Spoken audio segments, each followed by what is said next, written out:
Welcome, everybody, to this episode of the Ranger Football Report. I'm Noah Kasa. Alongside me I'm Joel Geist. on the pod, and as well as in the booth is Joel Geist. And we got episode 2. We had a great game on Friday. Excellent Fantastic game. way to open the season. I about had a heart attack. Yeah, I mean, you know, the cardiac arrest Rangers are still here, Full effect. still here in full effect. Big plays by a couple of big play makers made the difference in the entire game. Howie coming through when we needed him the most. Yep. Well, and so do we want to just jump right into breaking down the Prior let's Lake game? break it down. All Let's right. break down the Prior Lake game, what we thought, and I'll let you start it off. Do you have any hot takes right off the top, or Hot takes so right much? off the top. Over under 39, nailed it. That was fantastic. That was a fantastic prediction, and you did nail it. I got to give you your flowers on that one. All right. But I think if there's one thing I kind of took away is there was just a lot of – it seemed like the Rangers had some inconsistencies. And I'm hoping that First week jitters, was I think. first week You know, jitters and everything. there's a lot of first week jitters. There's also a lot of guys that, you know, hey, this is your first varsity game. Offensive line, defensive line, not so much. I was expecting a little bit more pressure, but hats off to Prior Lake. They have a solid offensive line. Oh, yeah. And our defensive linemen, they were getting pressure. They just couldn't get to the quarterback right away. And also their tight end target was basically a jump ball specialist. And, you know, if you have a guy like that, you can just chuck it up with a lot of air under it and hope he goes up. And so the quarterback was thrown off of his back foot quite a bit. There was a little bit of air under a lot of that. Also, some of those underneath quick routes, there was a lot of line pressure, and that cleared out for the running back to come in. Mbinda, is that, what was it? I think it was Mbinda, yeah. Mbida or something like that. Yeah, his catching skills were amazing, and he could catch it in space and turn it and run. The weird thing was, though, is he did have 2 or 3 wide open drop passes. They were on the goal line, yes. Yeah, it was like when you needed him When the you most. needed him the most. It was rough. A couple of really bad incomplete balls. But two of those incompletions were behind him. Correct. So, yeah. And one of them, had he not kind of knocked it down, would have been intercepted and probably housed the other way. Well, and going off of the passing attack stuff that we're talking about, I mean, the Stribs thing preseason, their little comment under their ranking at 14 was who's going to replace Greenwood. I think they're in good hands with the quarterback that they got. He was with the way that they were throwing the ball. Absolutely. He was very good. He played a fantastic game. I don't think Prior Lake didn't put any stats in. No, for us they to go didn't. off They of. didn't. They don't have any stats, any rushing yards, anything. But hey, I won't lie. Our QB on the other side didn't do half bad either. 7 for 8 Yeah, on attempts, 60 yards and a touchdown.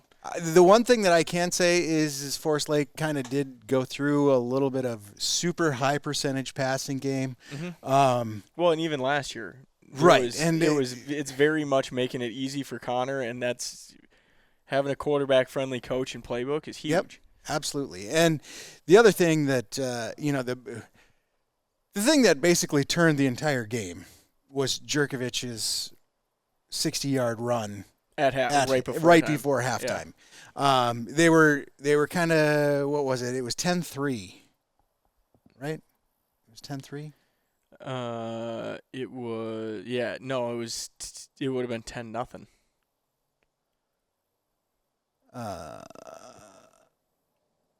7-7. Yeah. So basically, yeah. 10-7. It was 10-7, and we were going into half. We had like 40 seconds. It was in that range where, hey, you know what? Maybe we just kneel down, go into halftime down 10-7. You know, Brad Beeskow dialed up a run. Hey, you know what? Let's give Jurkovich a shot. And he came screaming around the outside. I mean, it was he was screaming around the outside, and he had Durago was there. Durago was there, I believe, on a block that sprung him, and I mean he was just straight gone. And that was a big part of it. Then they come out, then they go into halftime, up 14-10. And then they come back out, and we were talking at halftime like, hey, what would be great is if we had just a super long sustaining drive, go down, and then we just get 2 in a row right on them, and we're at 21-10, and that's where we were at.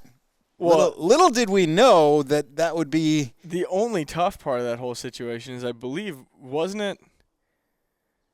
Might be completely wrong here, but I thought, didn't we miss a field goal? And then Prior Lake got the ball back, ran downfield right before halftime, and scored. So we missed an opportunity to put points on the board. And then Jurkovich. Yes, that was. We missed a field goal. We missed a field goal earlier in the half, not after. Yeah. So. But then Prior Lake got it back, had a nice long drive down, scored, and thought they were going into halftime being the ones that scored. Right, and if we could have put 3 points on the board, let them or have them score, and then we score right before half and score right after, that would have been even. It wouldn't have been as close as it was. Right. At the end. We would have had another 3. I mean, the biggest problem for Forest Lake is they kind of stalled out in the fourth quarter. Yeah. But that was also because Jurkovich got injured. We're not really sure on the status of his ankle. It kind of looked like an ankle sprain, possibly high ankle sprain.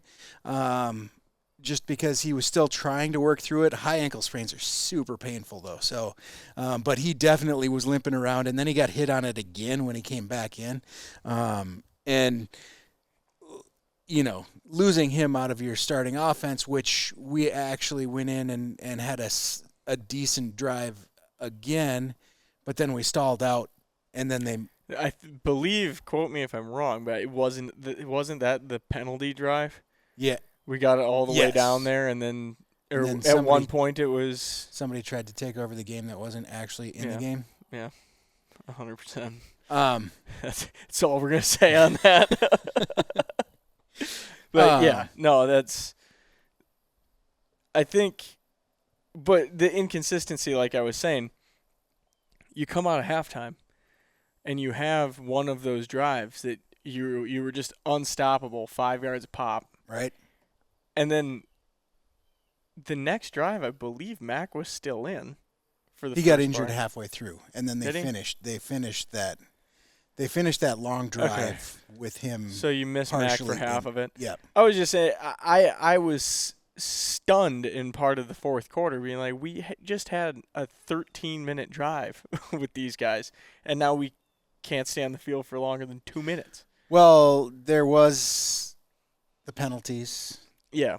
There was that 4th and a country mile. That we started out, it was 2nd and 5. 2nd and 5. And it ended up being like basically 3rd and 30. Yeah, it was rough.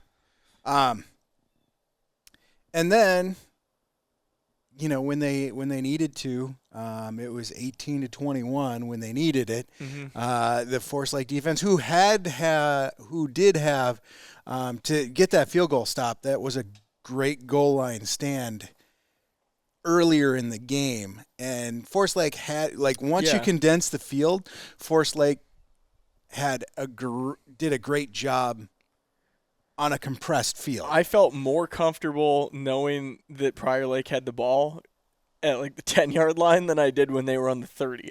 Yeah. I mean, it was one of those things where if what was that tight end's name? He was 6'6" tight end. Colton Gunderson. Yes, Colton Gunderson. If he got open, and if it wasn't a jump ball, if he can just grab it out of the air on the run, everybody is just going to straight jump for that ball, and there's going to be nobody on their feet left standing. So if he just can just hop up and grab it without leaving his feet, that scared me a lot in that game. Like, hey, we were just going to have one of those runs where both DBs just go up and try and get the ball. He just comes down with it super easily because of his height, and then he's still running. You know? And that was part of the thing that really got Prior Lake going, was they didn't really throw to him that much in the first half. They threw to him in the second half, and that's where he got the one touchdown, and then he got 2 touchdowns back to back, basically the late in the second quarter and then in the third. And they really didn't have an answer for him later on. They kind of figured it out. Hey, guess what? This guy can jump and catch. That's the crappy thing to say is like we didn't have an answer for him. We had an answer for him. Well, I mean, you just can't stop it. Did very well. Yes, Tamakung played very well. You can't. There gets to be a point that just physical traits outdo how well you can position your body to get a ball. Well, I mean, you look at the size of Gunderson and the size of Gunderson versus the size of every other DB there, and that's an NFL starting tight end size going up against a high school DB. Yeah. I mean, just you don't see guys that are 6'6" can catch and super coordinated very often, especially in high school. Coordinated is the key phrase there, because normally right. guys like that have no control over their body. They just grew a foot. Hey, I just grew a foot, and I have no idea how fast I am. I have no coordination. Hand-eye control is just a little bit off because, it's been changing all the time for, a year and a half as he was going through a growth spurt. So, I really think that Tamakung did well. He got the interception right away. That basically, and I think that was huge for him and just confidence after kind of a rocky year last year. First play of the season to pick the ball off. That was cool to see. I mean, like in my game recap, I kind of said that Tamakung was the most improved player. Making that jump from, hey, just starting in varsity to, hey, guess what? Now we're playing and it's on. And he turned it on, and he had great coverages. It's just you can't stop a lot of that happened. And we're not expecting him to. He had great coverage. He had his hands up. Just Cole Gunderson made great plays. Gunderson's about 8 inches taller than Tamakung. So meaning if they can both vertically leap the same, right? Gunderson still has 8 more inches to go up and get the ball, and that's what we're talking about. And then one of those touchdowns was Westman in coverage, and Westman had good coverage too, but you could really see the size difference between him and Westman. And it was kind of a falling down back corner. It was a really good design play, and you just got to give it to him. Hey, we got this really tall guy. We're going to just throw it up in the corner and hope he catches it. And there is no defense for that. We got lucky that they only got 2. Yeah. I mean, Jimmy Graham made a career out of that situation. Right. But, I mean, we got lucky at the end of the game that they just didn't chuck it up to him in the corner. That's what I would have done. I was amazed that ball did not go to him in the end zone. And I think the one where Howie Johnson got the sack, he was looking for him. Correct. And I'm pretty sure that there was double coverage in that one. And Howie Johnson, I mean, that was a huge sack. That was like 20 yards. I think it was also just waiting for him to get to the end zone to chuck it. Gave Howie the extra second that he needed to get there. Yep. And that was awesome to see him get one to start the season. And in one of the biggest moments of the game to be able to capitalize on and that. Against one of the best tackles in the state. Yeah. Beckman played amazing. And that we kind of hyped that up in the beginning that it was going to be Beckman versus Howie Johnson, and we were just going to see the clash of the Titans there, and we kind of did. And that's kind of what you expect to see out of that game is 2 guys that are really good. And you don't hear much from either of them because both of them are really good. Yeah, Beckman, to give Beckman his flowers, he did an unbelievable job tying Howie up for a lot of the game. I know Howie was moving, so he wasn't always on Beckman, but he did take Howie not out of the game, but I mean toned Howie's impact on the game down for a long time. But it's one of those things that when the moment's there and it matters the most, players come through for their team, and that's just what Howie did.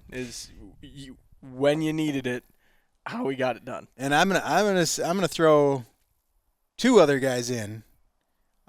Nate Schleif, you said Nate Schleif was going to have a big game, and he had a pretty solid game on the outside. On the other side of Howie, they were kind of swapping back and forth. And the other guy that I was really impressed, you just passed him, AJ Degerstrom. Degerstrom was playing amazing linebacker and had some solid tackles at opportune times to really stop drives. And I was pretty impressed by his closing speed. And he came around to do some outside seal, but he knew when to pressure and when to rush in. So great job, great shout out to Degerstrom there, and I thought he had a great game as well. Yeah, Howie and Schleif both ended with 5 tackles. Howie having the 1 sack for the Rangers, but then Colin Christensen. We called his name a lot. We called his name a lot. It was just one of those because he played pretty well last year, and so he was kind of one of those returning players that I just felt like we called his name a ton. Mm-hmm. Obviously, he's going to be making tackles, and yeah, he led the team in tackles with 7. So I think he's gonna continue on that trajectory. Well, there was a lot of guys that we can talk about on the defense that looked pretty solid.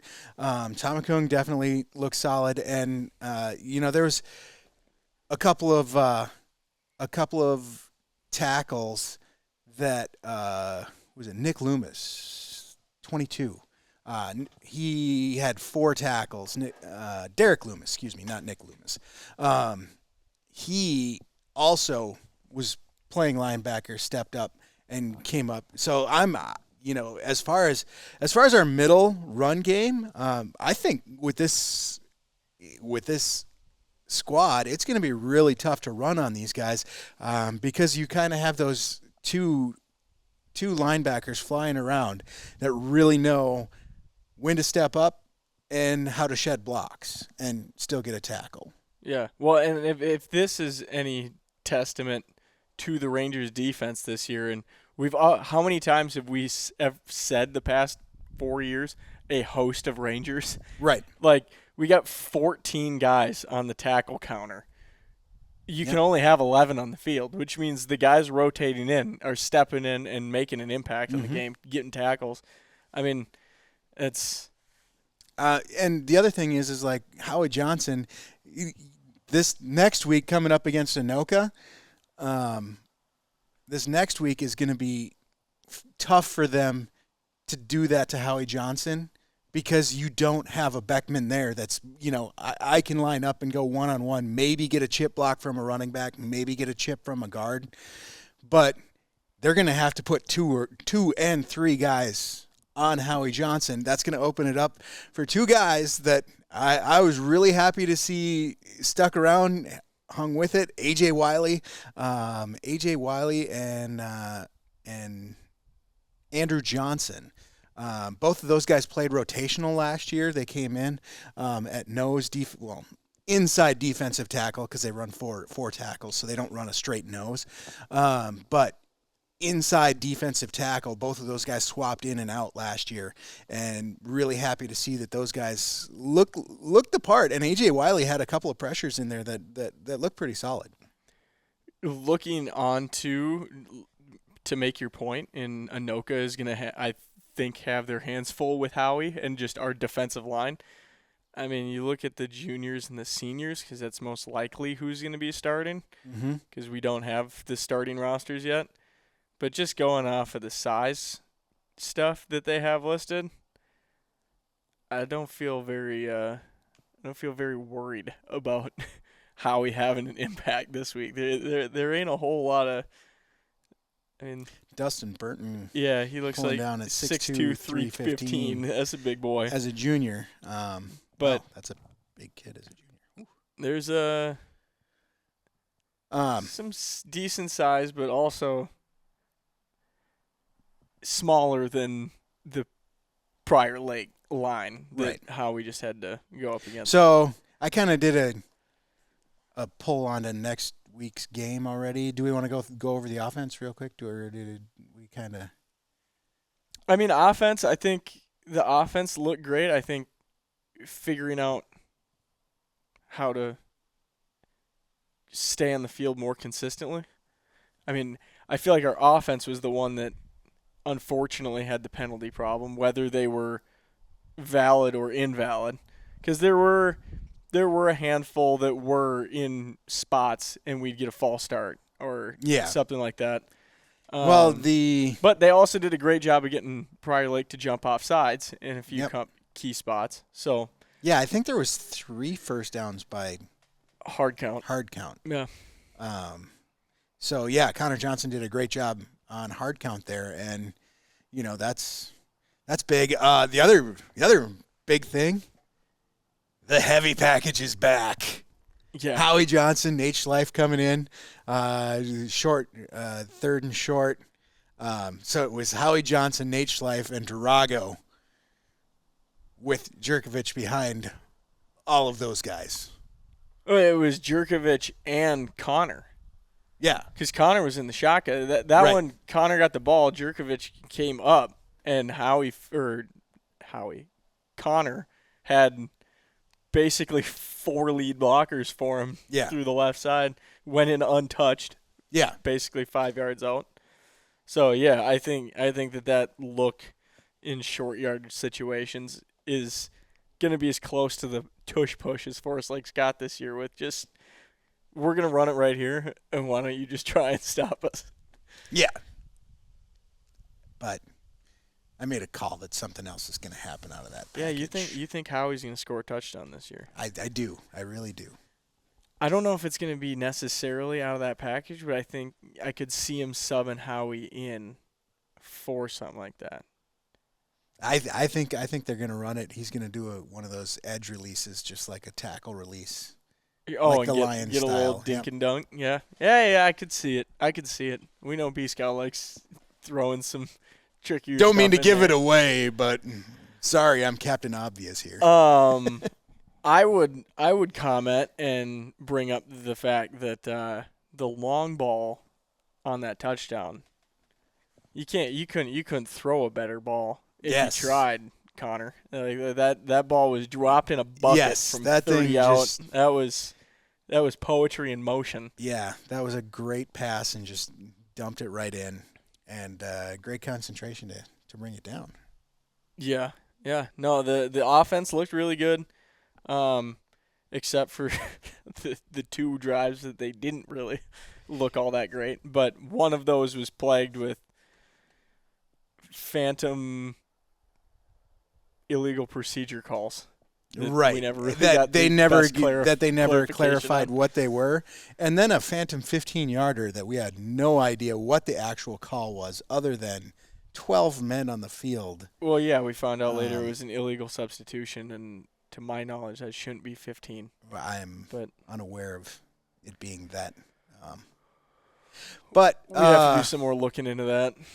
And then the other thing is offensive line looked good. I think there was some jitters, but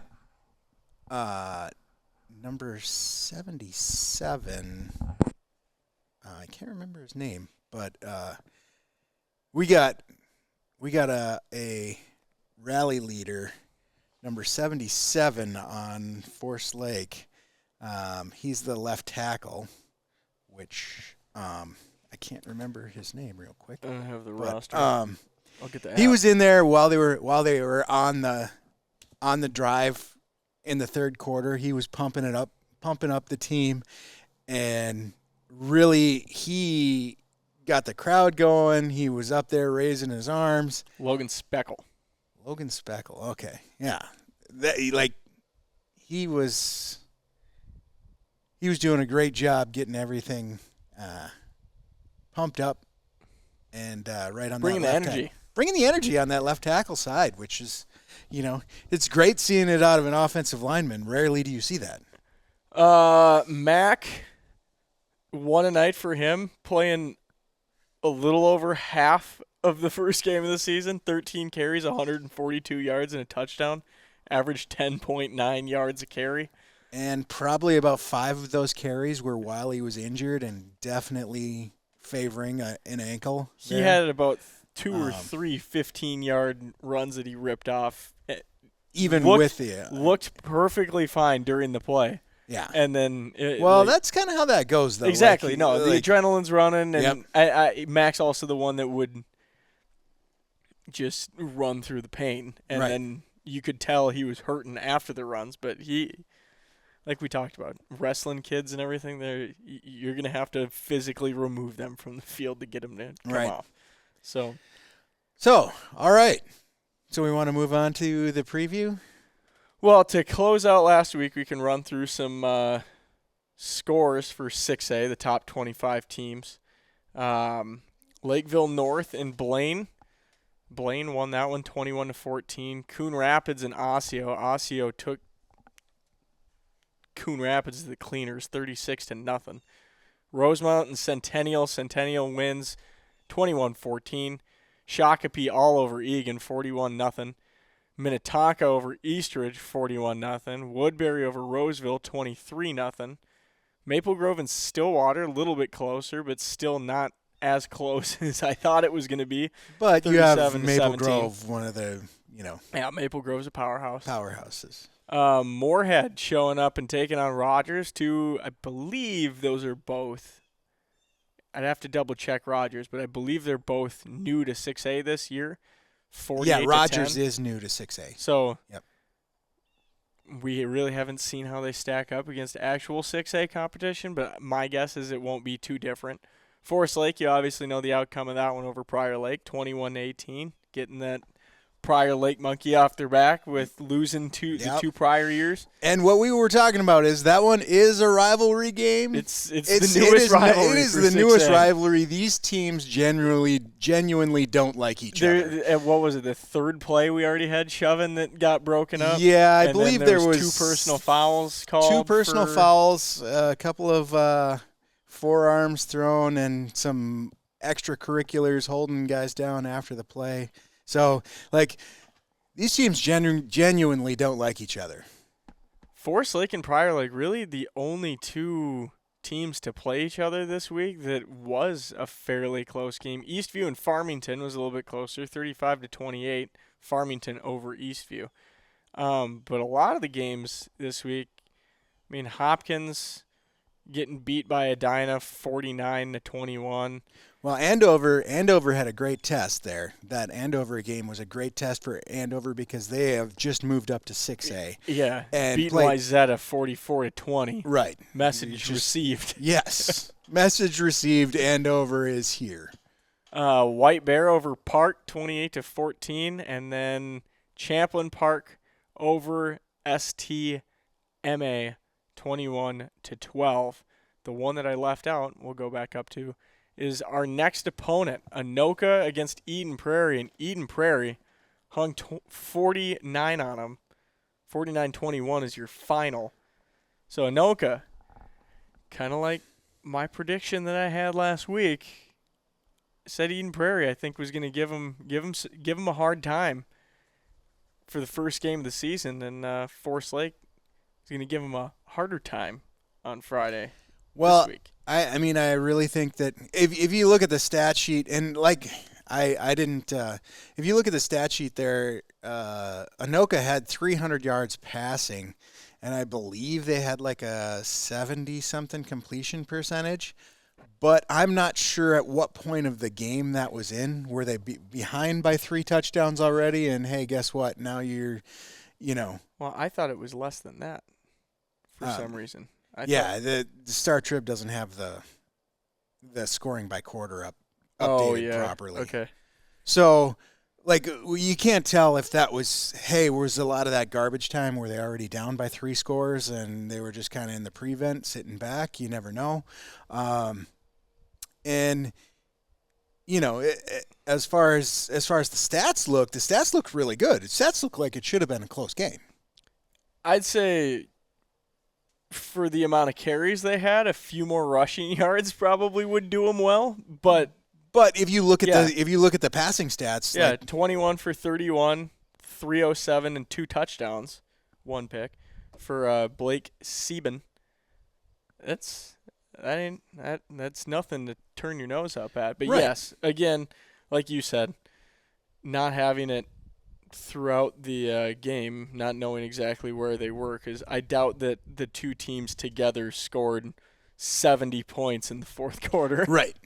That's why I looked at it and I was like, don't look right. But yeah, I mean, and that right there is sort of the scary part of this week's game is Forest Lake, whether they didn't think Prior Lake was going to throw it as much as they did, because Prior Lake historically has not been a passing team.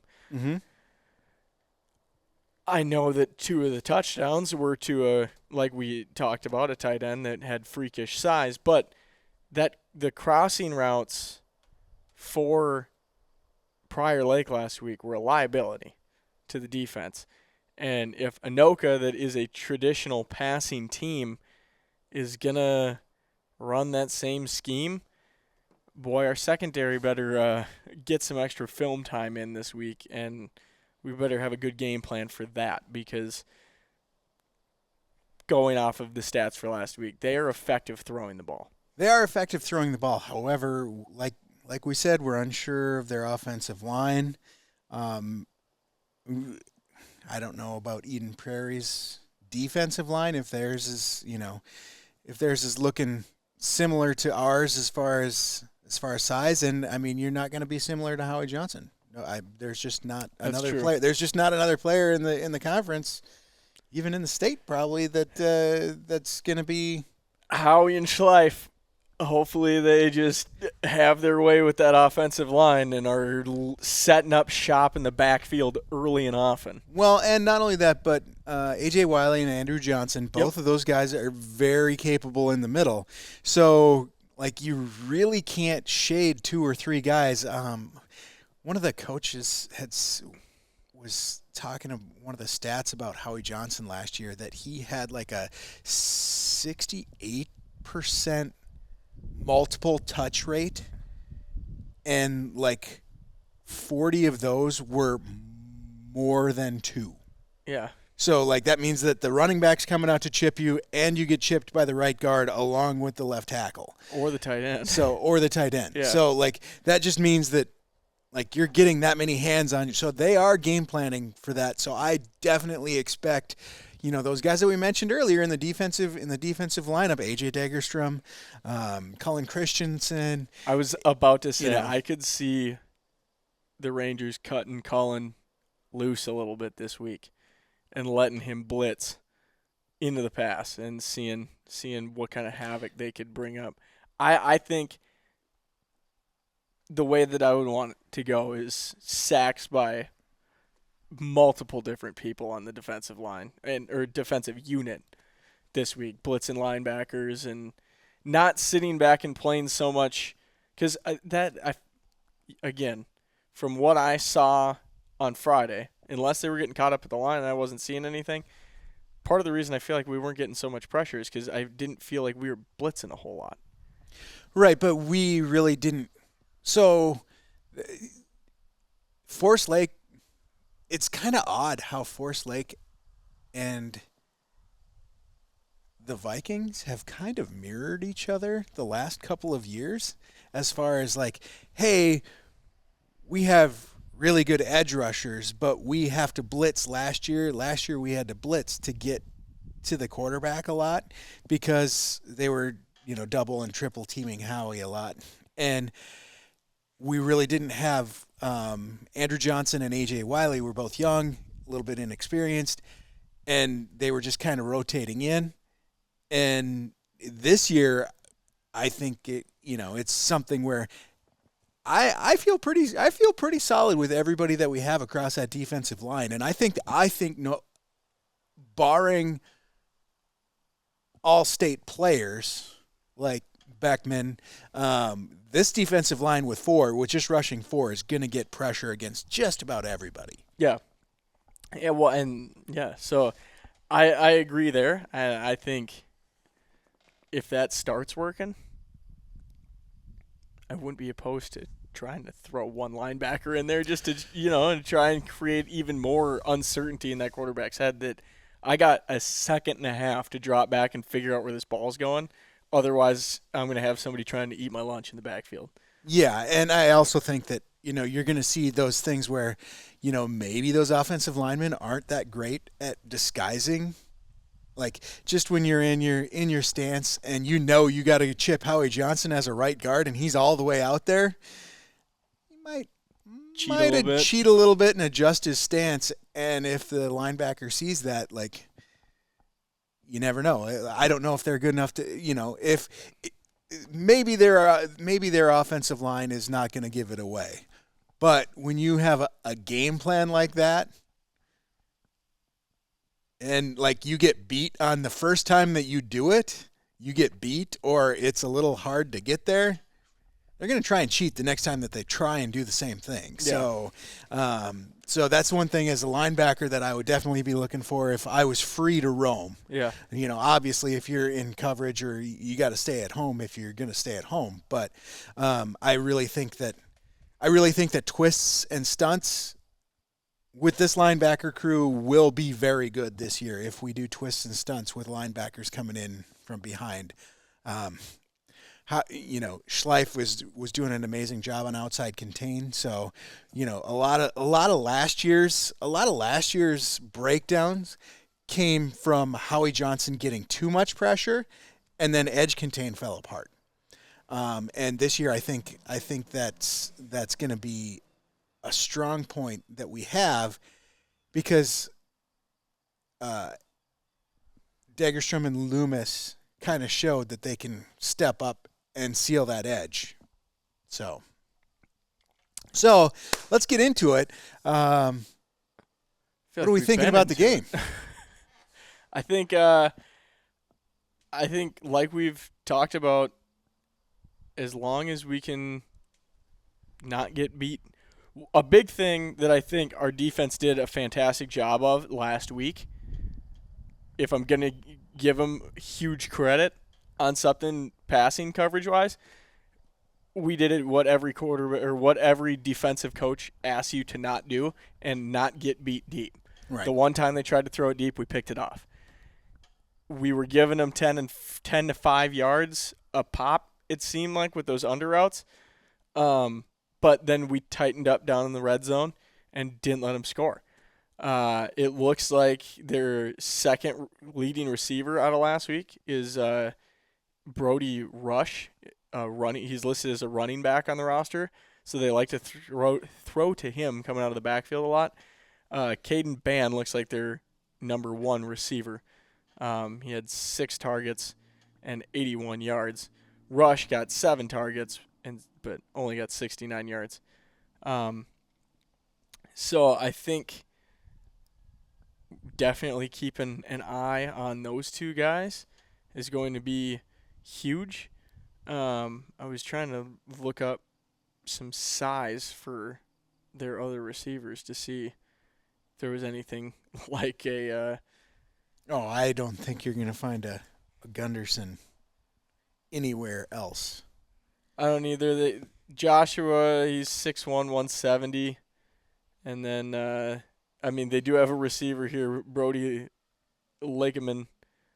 Looks like he was their red zone target last week, and he is 6'4", 185. So they do got a tall receiver. But maybe... That's a tall and lanky. 6'4", 185 is not nearly as built as Gunderson was. Gunderson had a little bit more heft to him, yeah. Yeah. But potentially the Rangers already have spotted him on the depth chart this week, saw that he had got 2 of their touchdowns last week, and figured out some sort of way to keep a better eye on a red zone target like that and try and neutralize him, maybe chipping him at the line block, playing somebody tight and somebody over the top and jamming them at the line and trying to, shake things up that way. So I think covering him is going to be a key to the game. not letting those red zone targets hit. But the biggest thing is just not letting them down into the red zone. Right. Let's stop them early. And one of the things that we talked about in our preview that I think would also be a key to the game, it looked like you had kind of looked into it. I don't know what you saw, but weather conditions. Yep. If Anoka can't pass, that's the easiest way to beat him. So weather report looks like it's going to be mid-60s during the day. Supposedly there is a bit more wind coming in the next couple of days, so going to be 10. They say 10 to 15 miles an hour at some point. A little bit cooler. Rain possibly Thursday, so maybe the field's a little bit soggy underneath those pellets. You never know. Well, I believe Anoka's not a grass field. Anoka's is turf. It is turf. Yeah. Okay. For some reason, in the back of my head, I thought that. No, it was a nice field, turf, and it's just in the bowl. So the thing is if it's windy, depending on the direction of the wind, if it is east to west, that's a wicked crosswind. It's a wicked crosswind, and it only affects the ball once it's 20 feet in the air or more, because there's a bowl over the top, and sometimes the wind will just blow right over the top. So that's going to be a little bit weird. But I am going to say that I am going to start with my Ranger Kool-Aid here. I am drinking the Ranger Kool-Aid this week. Dramatic sip. Yeah. All right. 31-17. That's your prediction? That is my prediction. 31-17. What am I going to go with? I think it's going to be a little bit lower scoring. I think only because I can only go off of last week and Prior Lake kind of dicing up the secondary. They got to earn a little bit of trust back. I think it's going to be closer. I think we tighten up in the secondary or in the red zone like we did last week. And I think Howie has a bigger role this week. I think Schleif has a bigger role. I think the whole defensive unit has a better game. I'm going to go 20. I'm going to go 24-17.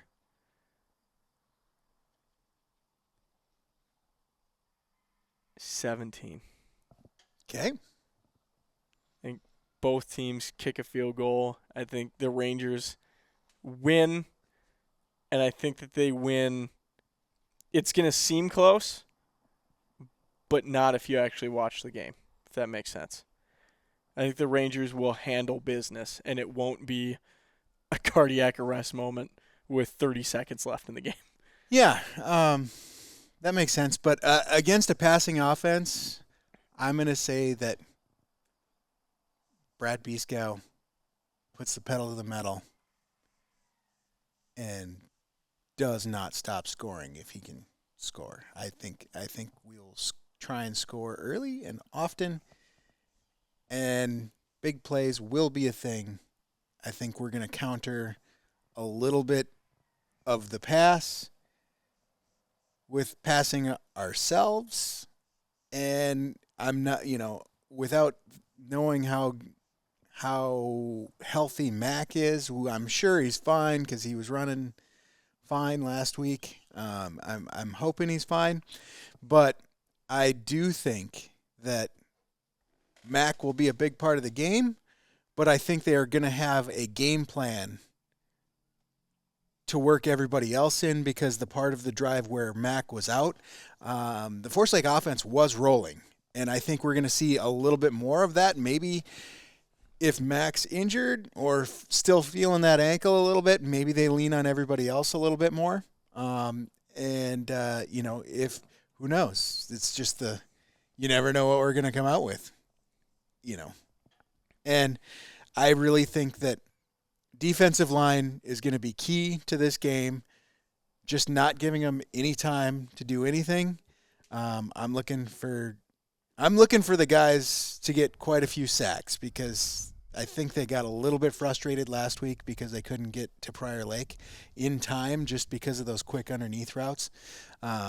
So I think that they're going to do a little bit more stunts, and hopefully, I'm gonna say there's 4 sacks. Count them 4. You're going 4 sacks. All right. If I had to make any sort of number prediction, I think Mac has 3 touchdowns this week. 3 touchdowns. Okay. So he scores 21 of the 24 points that you are predicting. Yep. All right. I think he catches one out of the backfield and has two rushing. I'm going to go with something else. I'm going to go with a house call interception by somebody. House call, I think, is going to be difficult, but I could definitely see an interception happening.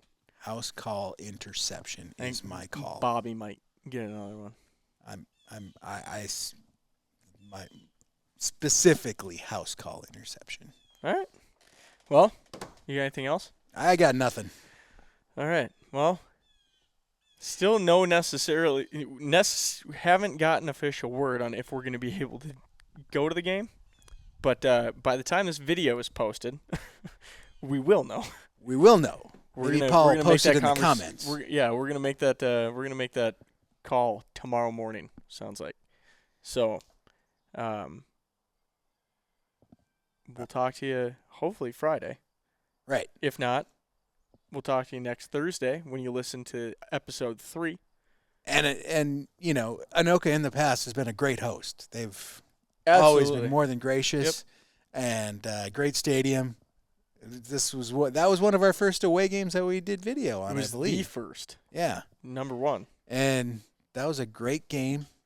And hopefully comeback. we have another. Fantastic. Hopefully we have another great game. I think that was the start of the Cardiac Rangers. It was the start of the Cardiac Rangers. Putting up like 3 unanswered touchdowns in the fourth quarter to come back and win.